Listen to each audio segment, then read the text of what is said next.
It's a beautiful day in the neighborhood, a beautiful day if you've got wood. Oh, hey, welcome to the shop, and thank you for watching. I'm Dean Rose, and this is the Morning Woodworker.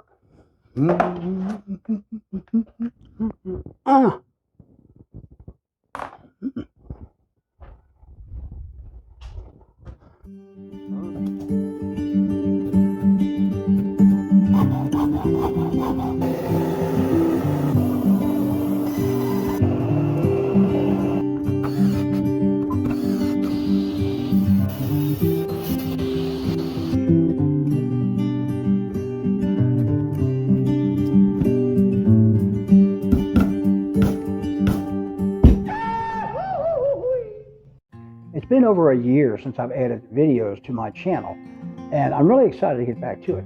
This past year has been absolutely crazy, and I just didn't make the time to create new content. The wife and I had some exciting things happen last year.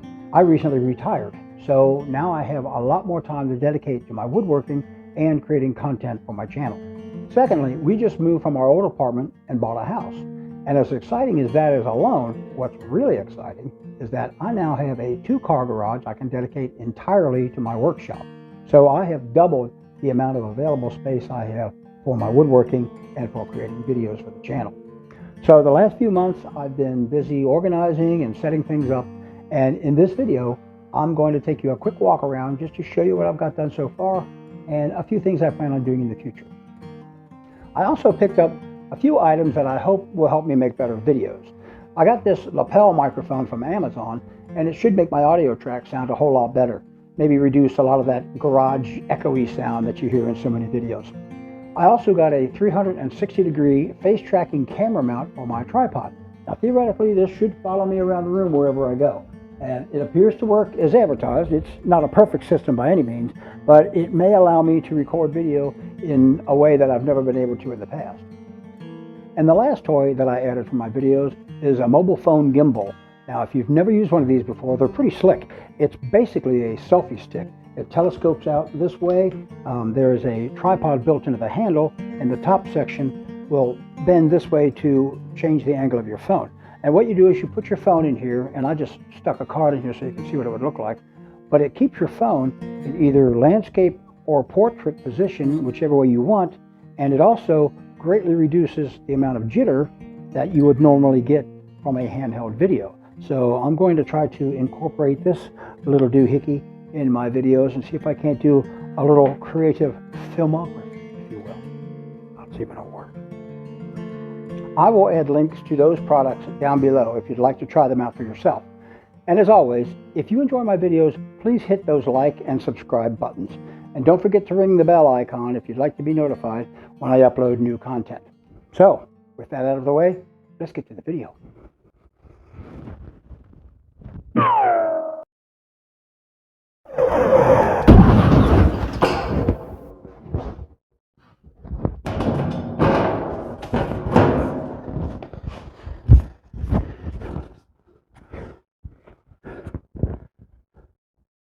I gotta aim a little better.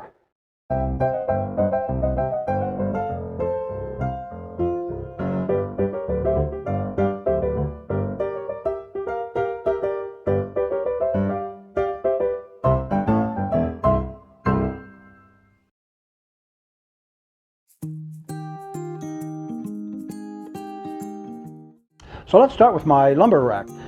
I made this a little different than I did in my last shop tour video. That one was made out of 2x4s, and I had diagonal bracing going back toward the wall.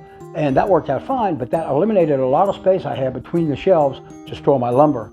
So I wanted to make sure that this system used as much available space on this wall as I could possibly get. So I screwed 2x4s on every stud, every 16 inches with 4-inch wood screws, and drilled holes in the 2x4s to accept this 1.25 inch galvanized pipe. I had a bunch of this laying around, and I thought that would be perfect for this project. And it turned out a whole lot better than I thought. There is a lot of weight on that wall, and these pipes hold all that up with absolutely no problem. The top shelf I made a little differently to accommodate the track for my garage door. I just cut the pipes back a little shorter and capped them off with 2x4s So that can hold all of my rolling stock, all of my PVC, my plumbing, my galvanized pipe. That's all up there. It's in place and it can't fall down. So that system works out real well for me.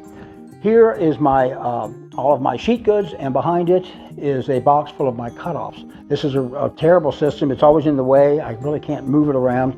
So eventually I'm going to build a rolling lumber cart for all this stuff, and I'll probably make a video on that when I get around to it. So that's my lumber situation. Let's move on to the next section. Here are my clamp racks, and I know before you say it, I don't have enough clamps, and I don't, and I probably never will. But I find that most of my projects don't require a whole lot of clamping, so this amount is just enough for me. I can always add to it later if I need to. The top rack is made very similar to how I made my lumber rack, with galvanized pipe in a 2x4, and that works really well for that. I've got my spring clamps here, some C-clamps and bungee cords over on this side.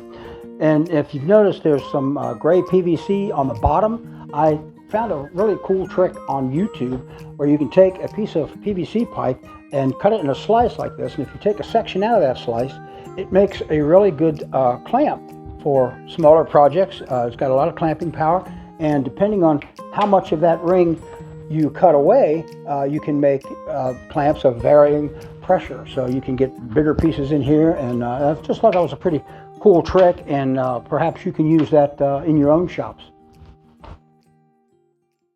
Next to my clamps is my spray booth.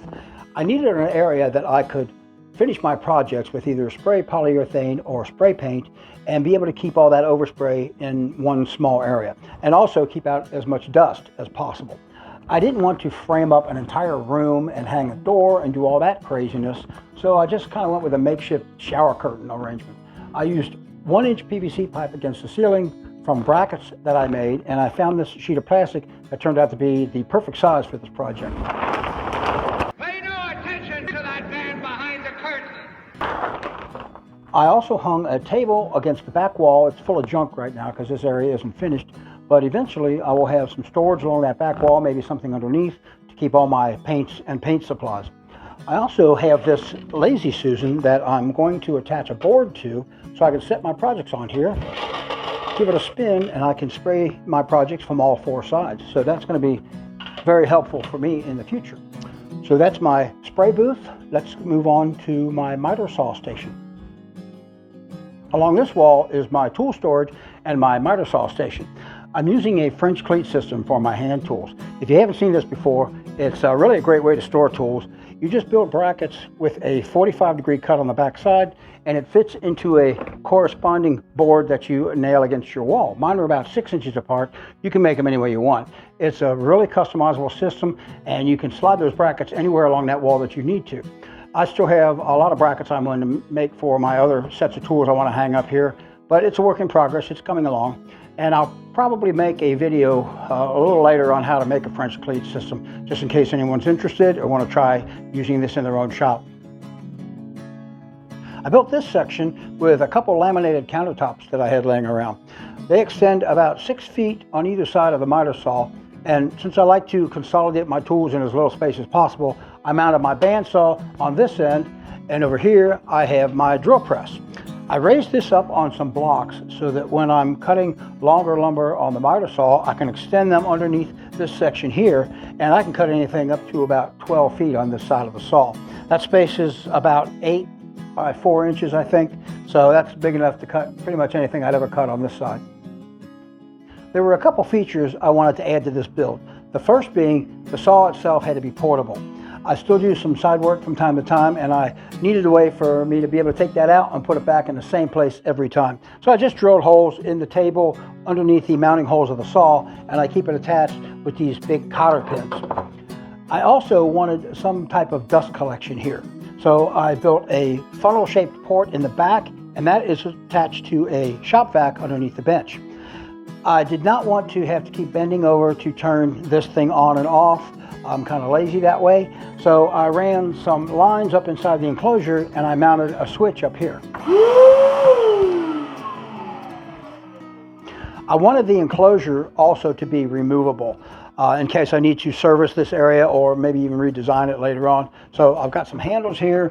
It just basically is squeezed behind a couple of cleats mounted to this bench. And in the back, I have some quick disconnect lines for the electricity.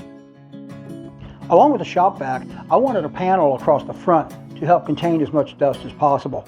And I saw several designs online that show sliding panels, and I really didn't want to get that elaborate with it.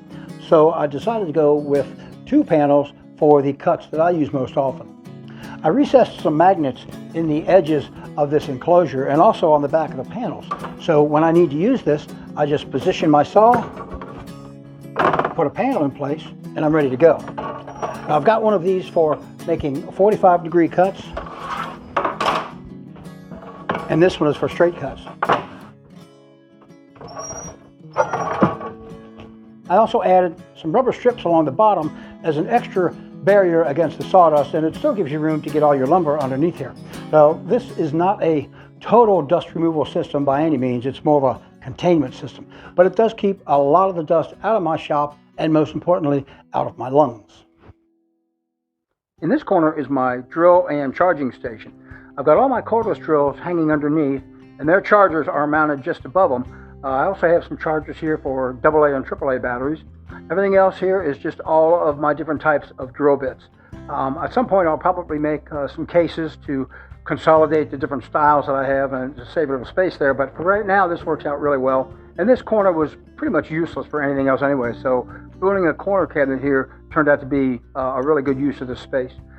Over here I have my hardware rack, and I made this a lot different than I did at the other shop. The reason being, most of the hardware on that rack I never used, so I've consolidated down into just the essential screws, nuts, bolts that I use on a regular basis, and that works out really well.